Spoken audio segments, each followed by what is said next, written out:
бейби, мы намай турбочигар, то нажит суле, быль ангаса.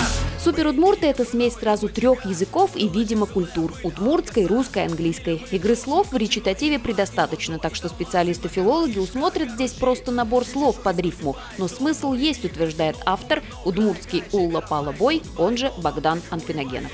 Выходи из засиженной юрты, кто бы что ни говорил, мы супер удмурты, юрты мы ним пилыщин, юрты, кто бы что ни говорил, мы супер удмурты. Песня о том, что удмурты молодые и современные. С нами наши боги, наши села и города. А удмуртский рэп скоро узнают везде. Улыбчивые девушки в кадре – это ансамбль «Чипчерган» и солистка Олеся Палатова. Музыку написал Павел Перевозчиков. Над клипом работали 1,5 месяца, рассказывает режиссер «Моей Удмуртии» Илья Тарасов. Снимали в деревне Якшур, музее Лударвай и на Ижевских улицах. И сразу все клеилось. То подтанцовка отказывалась работать, то погода подводила. Чистого времени съемок 4 дня, а дальше суровый творческий процесс. Пару раз сюда, пару раз сюда, пару раз сюда. И, собственно, и все.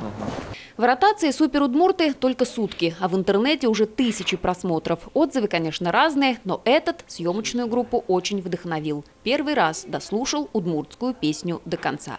А вообще задача у клипа, говоря языком официальным, популяризировать язык удмуртский. И, похоже, это получилось.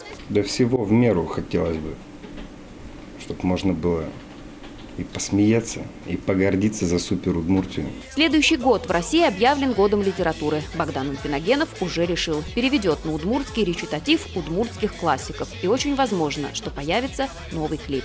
Марина Баль, Александр Викузин, Илья Дерендяев, телеканал «Моя Удмуртия».